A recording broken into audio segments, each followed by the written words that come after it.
তোর মাথা ঠিক না থাকার কারণে কস নবীর বিবি নামাজ পড়ছে না। তোর মাথা ঠিক না থাকার কারণে কস নবীর বিবি রোজা রাখছে না। তোর মাথা ঠিক না থাকার কারণে কস নবীর বিবি পর্দা করছে না। তোর মাথা ঠিক না থাকার কারণে কস নামাজ পড়লে জান্নাত যাওয়া দিব এমন কোন আয়াত কোরআনে নাই। তোর মাথা যদি ঠিক না থাকে মাইকের সামনে গিয়ে বসকে কোন কারণে, মাইকের সামনে বস কোন কারণে? এই বালেদি মাথা ঠিক থাকে। তুই ওয়াজের নামে মানুষ সামনে লইয়া মাইকো বস, তোর মাথা এই সময় ঠিক হইল কেমনে? এটা কয় যাতে মাতাল তালে ঠিক, যাতে মাতাল তালে ঠিক। এক বেটা বলে বাজারও গেছে, কলার সরি ব্যস্ত, পাইকারি 20 টাকা আলি বিচালিছে সপ্তাহে কেন? যে কিনছে কয় কত আলি হইল গন্যা দেও, নাহলে হিসাব করে টেহা কেমনে দেব? গন্যা গন্যা দেয়, 7টা করে আলি গনে, ফাঁকে ফাঁকে 3টা করে গন্যা দেয়। যখন দর্শে কাস্টমারে এখন তো 3টারে আলিগঞ্জ কয় মাথাটা ঠিক না, আবার 3টা করে আলিগঞ্জে আবার কয় মাথাটা ঠিক না, আবার 3টা করে আলিগঞ্জে যখন কইছে মাথাটা ঠিক না, তখন খরিদ্দারে কয় এই বেটা মাথা ঠিক না তাহার কারণে যদি 3টা করে আলিগঞ্জে ফারস একটু পরে পরে তো মাঝে মাঝে 5টা করে আলিগঞ্জে ফারস। কয় অত খারাপ হয়েছে না?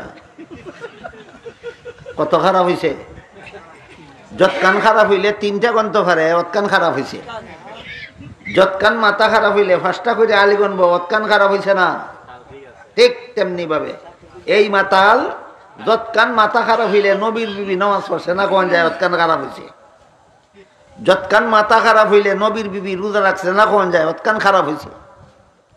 যৎকান মাথা খারাপ হইলে নবীর বিবি পর্দা মানছে না কোন যায় অতকান খারাপ হয়েছে। যৎকান মাথা খারাপ হইলে কোরআন ও নমাজ পড়লে ব্যস্ত যাইব এমন কথা নাই কোন যায় অতকান খারাপ হয়েছে। যৎকান মাথা খারাপ হইলে ওয়াজও বহন যায় না অতকান খারাপ হয়েছে না?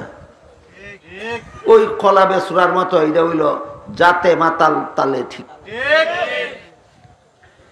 আপনারা বলেন এই সমস্ত বক্তার বক্তৃতার মধ্যে শ্রোতাদের জাহান্নাম থেকে বাঁচার পথ চিহ্নিত আছে? ওয়াজ মাহফিল কেন?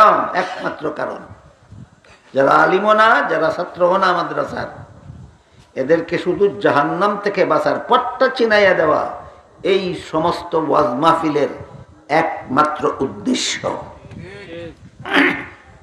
কোনদিন ভুলে যাবেন। ওয়াজ জীবনে অনেক শুনেছেন, অনেক শুনবেন, কিন্তু ওয়াজের উদ্দেশ্যটা স্মরণ রাখেন। কি উদ্দেশ্যে? বাংলাদেশের 30,000 কওমি 30,000 ওয়াজ মাহফিলের আয়োজন করে। নবীর বিবি নামাজ পড়ছে না বুঝানির লাগি?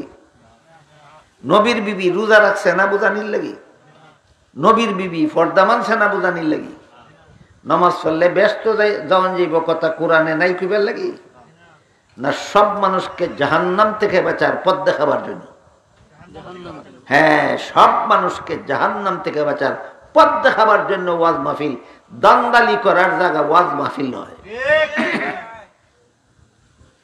এই কারণে রাসূল করিম সাল্লাল্লাহু আলাইহি ওয়াসাল্লাম গোটা উম্মতকে জাহান্নাম থেকে বাঁচাবার যেই পথ দেখাছেন, সত্যিকারের নায়েবে নবী ওয়ারাসাতুল আম্বিয়া যারা, নবীগণের সত্যিকারের উত্তরাধিকারী যারা, এরাই আজগুবি দান্দালি মন গড়া কথা বলতে পারে না। নবী যেই পথ উম্মতকে চিনাইছেন সেই পথটাই বলতে পারে।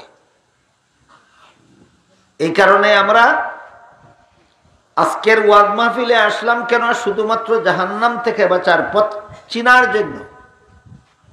আপনাদের দায়িত্ব এটাই যে জাহান্নাম থেকে বাঁচার পথটা চিনে যাবেন।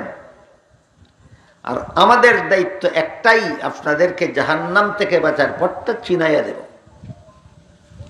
যে হাদিসে রাসূল করিম সাল্লাল্লাহু আলাইহি ওয়াসাল্লাম পরিষ্কার ভাবে সর্বস্তরের মুসলমানদের জন্য জাহান্নাম থেকে বাঁচার পথ চিনাইয়া দিছেন, আমি আপনাদের সামনে সেই হাদিসটা তিলাওয়াত করেছি। হাদিসে রাসূল করিম সাল্লাল্লাহু আলাইহি ওয়াসাল্লাম নিজের উম্মতের জন্য জাহান্নাম থেকে বাঁচার সর্বমোট 4টা পথ চিহ্নিত করে দিয়া বলছেন এই 4টা পথ ছাড়া 5 নম্বর আর কোনো পথ আমার উম্মতের জন্য জাহান্নাম থেকে বাঁচার 5 নম্বর কোনো পথ নাই। হাদিসের মর্ম বুঝা থাকলে বলেন, হাদিসে রাসূল তার উম্মতকে জাহান্নাম থেকে বাঁচার কটা পথ আছে বলছে? এছাড়া 5 নম্বর কোনো পথ নাই। এবার আমরা একটা একটা করে রাসূলের বর্ণিত জাহান্নাম থেকে বাঁচার পথগুলি চিনার চেষ্টা করি। রাসূল বলেন, কুন আলিমান, জাহান্নাম থেকে বাঁচার 1 নম্বর পথ হইল তুমি আলেম হও। আলেম হওয়াটা জাহান্নাম থেকে বাঁচার 1 নম্বর পথ, ভুলে যাবেন না। আলেম হওয়াটা জাহান্নাম থেকে বাঁচার 1 নম্বর পথ। কেমন আলেম? এই প্রশ্নের জবাব একটু পরে আসবে ইনশাআল্লাহ। 1 নম্বরে আমরা মনে রাখি আল্লাহ রাসূল শুধু আলেম হও বলছেন। আলেম হও, এটা তোমার জন্য জাহান্নাম থেকে বাঁচার 1 নম্বর পথ। বলেন তো এই পথের প্রতীক হওয়া যায় কোথায় লেখাপড়া করলে? একমাত্র মাদ্রাসায়। বর্তমান দুনিয়াতে একমাত্র মাদ্রাসায় পড়া ছাড়া আলিম হওয়ার আর কোনো প্রতিষ্ঠান দুনিয়াতে নাই। বর্তমান দুনিয়াতে মাদ্রাসায় পড়া ছাড়া আলিম হওয়ার আর কোনো প্রতিষ্ঠান নেই। আর যারা আলেম হতে পারেন না তাদেরকে রাসূল করিম সাল্লাল্লাহু আলাইহি ওয়াসাল্লাম বলেন, আও মুতাআল্লিমান, আলিমের ছাত্র হও। কাজেই মাদ্রাসায় যারা লেখাপড়া করে এরা কার ছাত্র? আলিমের ছাত্র। এরা রাসূলের হাদিস মতো জাহান্নাম থেকে বাঁচার 2 নম্বর পথে আছে।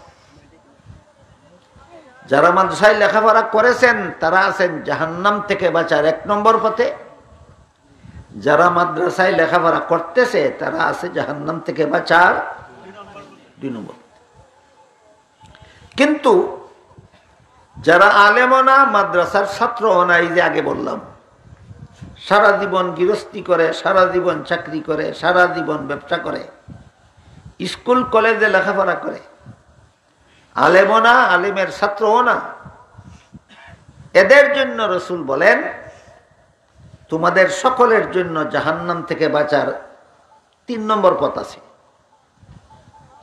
আলেমরা আছে 1 নম্বর পথে, মাদ্রাসার ছাত্ররা আছে জাহান্নাম থেকে বাঁচার 2 নম্বর পথে।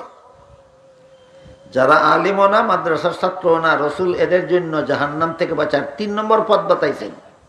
কত নম্বর পথ? 3 নম্বর পথ। সেটা হলো রাসূল বলেন, আও মুস্তামিআন, তোমরা যারা আলিমও না, আলিমের ছাত্রও না, তোমরা আলেমদের কথা মনোযোগে শুনো, তাদের কথা মতো জীবনযাপন করো। আলেমদের কথা মতো জীবনযাপন করাই সর্বস্তরের মুসলমানদের জাহান্নাম থেকে বাঁচার পথ।